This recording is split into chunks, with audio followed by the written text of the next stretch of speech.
Hearing that 10-second timer go off for the first time is one of the best feelings you can ever get in Call of Duty. What is up, guys? JT here, and I'm bringing you my first ever De-Atomizer, nuclear, nuke, whatever you want to call it, gameplay. I'm going to give you my class setup, the kill streaks I ran, how I got it, and basically give you a little bit of tips on getting your first nuke if you're, basically starting off. So I'm just going to start off by saying Ghost. If you're not running Ghost while trying to get a nuke, you're crazy. Either that or you're some type of beast that doesn't care that that they show up on the radar. So if you're barely starting off, this is basically De-Atomizer 101 for those guys that want to go for it. They're trying hard, they're getting close, but they can't quite get it. So this is basically for them. If you're that beast that can get it without a suppressor and without using Ghost, this is not the video for you. Click away. You're some kind of fucking magician. Just don't bother. But for those that are trying to get this for the first time, use Ghost, use a suppressor. That is a given. You want to stay off the map as much as you can, and you want to stay away from teammates who don't use a suppressor. That's another tip I can give you. If you stay next to teammates who are firing their gun in the air and just basically not running a suppressor next to you, you are on the map for them too. Because if you're right next to them, the enemy knows where they are, which means they know where you are. That's another tip I gotta give you. And the best class setup for me personally, the best rig, kill streak, whatever. For me, during this time when I was first trying to get it, I was using UAV and counter UAV. UAV because you just want to spam it out as much as you can and see where the enemy is. Counter UAV just because counter UAVs are so annoying. You don't like getting countered. It's basically just there to annoy them. That way they can't see you. And just in case your teammates are, firing a gun without a suppressor next to you and you have a counter UAV up, then they won't see you. Granted, if they are using hardwired or whatever, then they will see you, but that's very situational. But another good setup, I would say, I'm sorry, I don't know why I'm stuttering, but a good rig or combat rig is using the Merc with reactive armor and man-at-arms. Reactive armor, obviously, because you want that extra health when you go up against those 2v1 engagements, or those engagements where you're going to be head-on.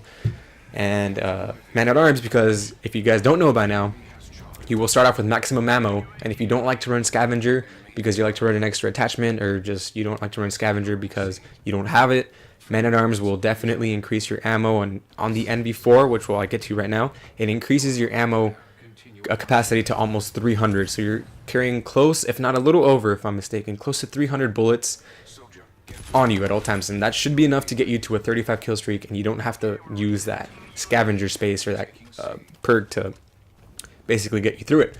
And the best gun to use, in my opinion, is NV4. One, because it's basically like the ACR from past Call of Duties as far as Infinity Ward goes. If you guys played Modern Warfare 2, Modern Warfare 3, the ACR was a laser beam. It would shoot straight, no recoil, and it had a good fire rate. It would kill pretty quick, and it was good at range. This is the gun. This is basically an ACR in Infinite Warfare, in my opinion. It's super accurate, it is very easy to use, and it has the nuke attachment, and it's usually what people love using anyway. So I would definitely go for it. So if you're running low on ammo, you know that at least half the team is going to be using an NV4. You can run to that NV4 that the enemy dropped and then pick up the ammo from that one. But again, very situational. And the perks I like to use are, Ghost, obviously, like I just said. Dexterity, because you always want to reload as fast as you can. You don't want to be caught slipping reloading, because that is the worst and it's the most rage-inducing thing ever. Dead Silence, if you do have a headset, I recommend using Dead Silence, just because you can hear other enemies, they can't hear you, you don't hear your thrusters and you hear their thrusters, and everything seems so much louder once you're using Dexterity. And basically, that's kind of my setup. It's a decent setup. The only thing that really can screw you over is if the whole team is running Ghost 2 and you don't have a headset and you don't have the skill set yet, or you don't know the maps or the spawns or anything. Just stuff like that. First, learn how to play the game, learn the maps, learn the spawns, learn where the team will spawn if you if you hold A and B. You learn where they'll spawn at C. Just learn map knowledge. That's another thing. Get familiar with the game first before you start trying for these nukes. Once you feel like you get on these higher kill streaks, you can go on a 10, 15 kill streak pretty easily or pretty solidly. Start using that to your advantage. But take it slow. It takes me 15. It takes me an entire round to get to, I think, 15 kills in this game, in this gameplay. So take your time when you're first starting off. Don't run into it. Take your time. Patrol the edges of the map. That is one thing that you always want to do, is avoid those heat zones where you know people are always spamming grenades, or they're gonna have their C4 planted, the trip mines. You want to avoid the hotter places of the map, and by hot I mean the most populated by enemies.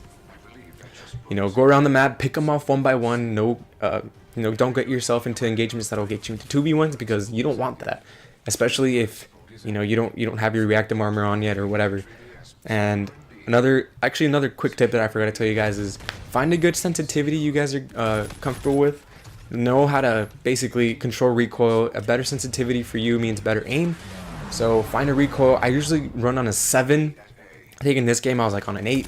And that's just because I like being a little faster with my sticks. I do have control freaks, or not, basically the equivalent of control freaks. I have a scuff, and it has the longer right analog stick.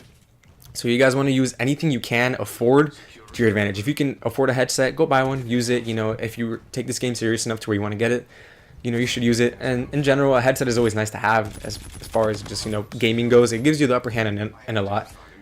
And that's basically that, though.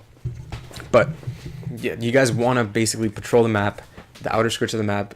Avoid the 2 versus 1 engagements, or the ones that you know are going to basically screw you over. And another thing I really do recommend is map knowledge as far as the mini map goes. Always look at the mini map. I look at it 2 or 3 times a game, 2 or 3 times every couple seconds, just to make sure nobody's behind me, nobody's on the side. And pretty sure you guys saw like a couple seconds ago, I completely turned on some guy that was rushing up behind me because I was looking at the mini map, and I was able to avoid that encounter. So that's one thing I do recommend, is the mini map is your best friend. And right now, as you can see, I got countered. When those things are up, you want to camp.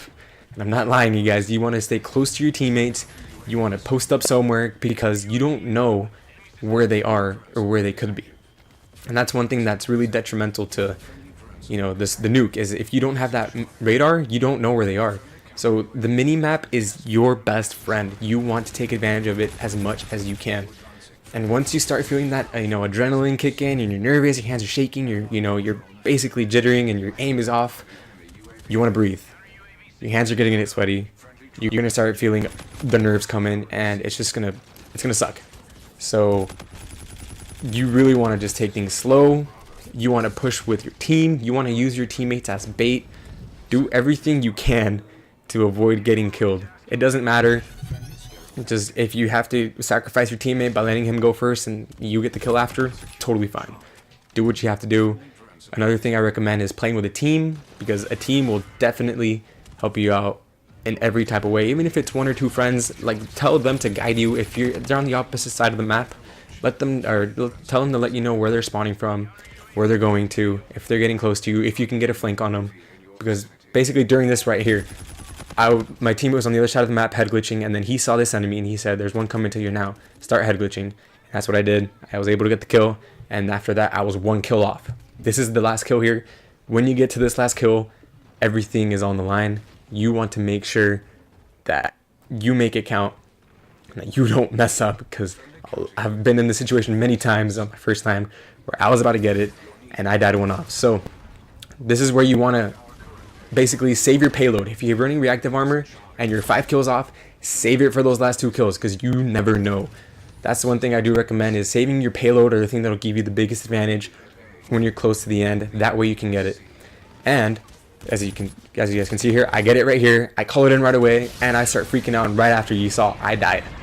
Now imagine if I was 1 kill off and that happened. It's ridiculous. That's what I'm saying. Everything has to play out in your favor.